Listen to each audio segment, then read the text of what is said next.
Olá pessoal, então, a aula de hoje a gente vai trabalhar aí com equações do movimento circular.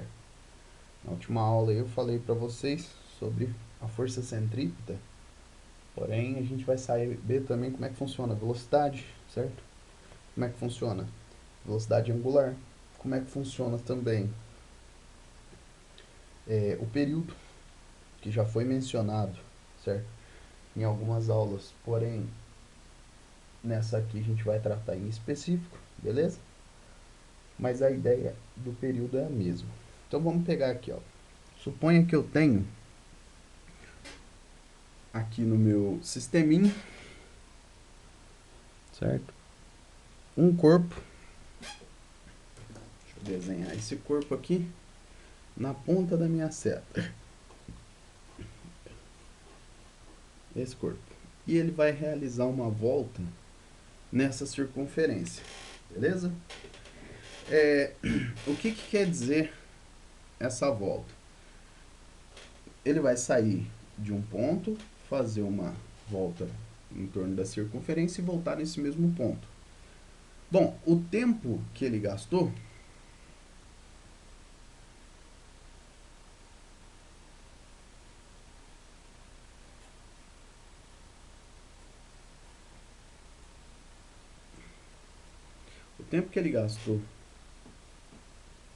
para realizar essa volta, a gente chama de período. Beleza? Então, é como se a gente analisasse aqui, ó, essa partezinha verde. Quanto tempo ele leva para fazer todo esse trajeto, beleza? E isso vai depender de como você manuseia o teu sistema, beleza?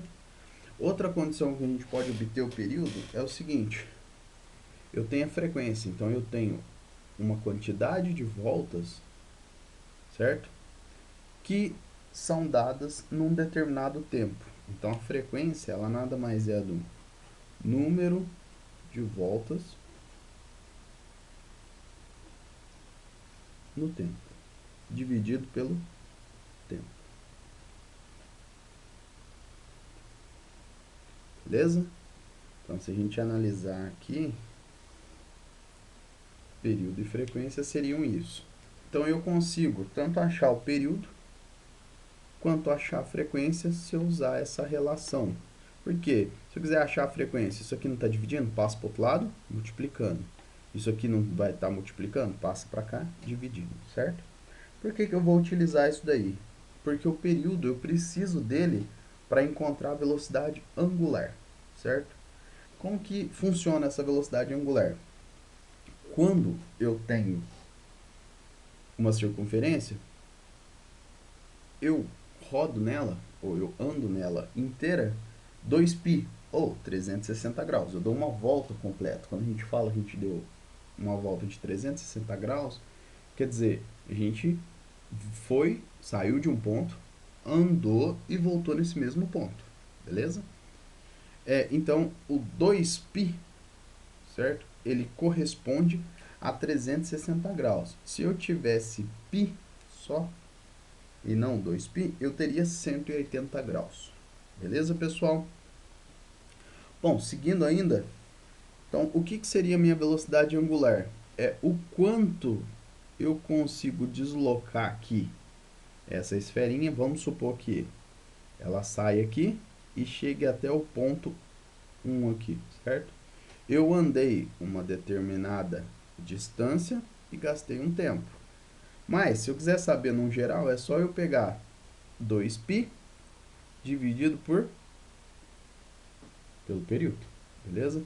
Ou, se eu estou olhando na minha circunferência inteira, então eu dei uma volta inteira, certo?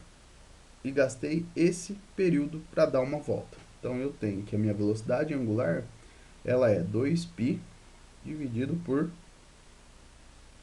o período de rotação.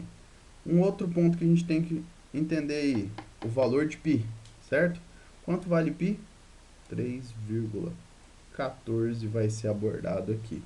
Ele tem outras casas, porém eu vou utilizar somente, certo, o 3,14.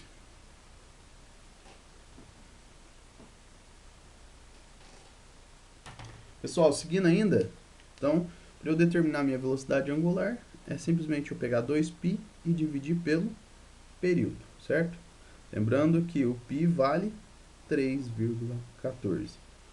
E se eu quiser achar a minha velocidade escalar, mas peraí, ainda tem velocidade angular e escalar? Sim, tem velocidade angular e velocidade escalar. Como que funciona essa condição da velocidade angular e da velocidade escalar? Bom, a velocidade angular ela está relacionada ao ângulo que a gente tem, né, de rotação ali conforme o tempo. Já a velocidade escalar, ela está vendo o quanto você desloca e quanto tempo você gasta para deslocar aquilo, beleza? Lembrando, velocidade angular, sempre lembrando, ângulo, ela está dependente do ângulo que você desloca e no período que você desloca naquele ângulo, beleza? Agora, velocidade escalar, ela vai depender, certo? Da distância que você anda, certo? E do tempo que você gasta.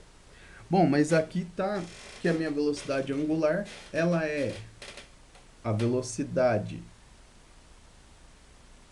a minha velocidade angular multiplicada pelo raio, ela é a minha velocidade escalar. Sim, por que que a gente vai entender isso?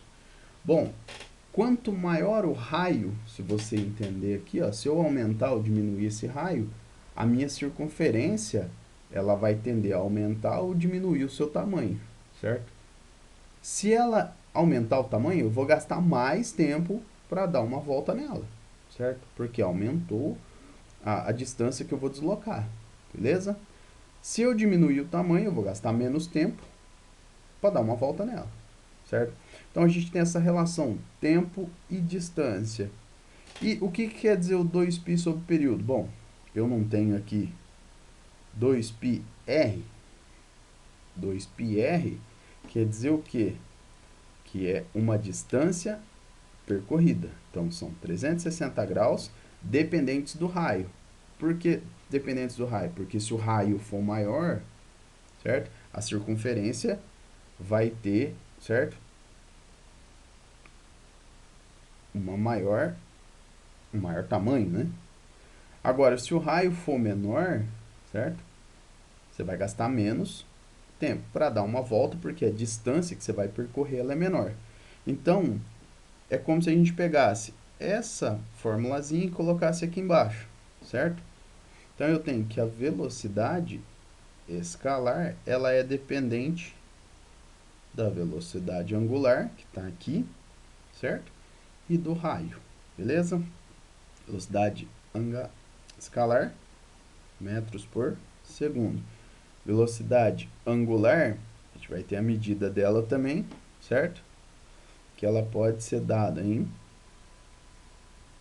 graus por minuto, certo? Isso aí a gente vai ver aqui conforme o que você está abordando no período, se é segundo, minuto, beleza? Certo, pessoal? Então, o que a gente tem que entender aqui, ó, velocidade angular, ela vai depender do ângulo e do período de rotação, certo? Velocidade escalar, eu vou até reescrever velocidade escalar aqui, ó, 2π sobre t vezes o raio. Se a gente pensar qual que é, certo, a distância em torno de uma circunferência, 2πr, certo? Se você procurar aí em qualquer termo de matemática relacionado à circunferência, você vai achar que a distância para você andar em torno de uma circunferência é 2πr. E qual que é o tempo que você gasta? Período. Beleza? Então, com essa parte, vocês conseguem fazer os exercícios bem tranquilos. Beleza? Pessoal, muito obrigado e até a próxima aula.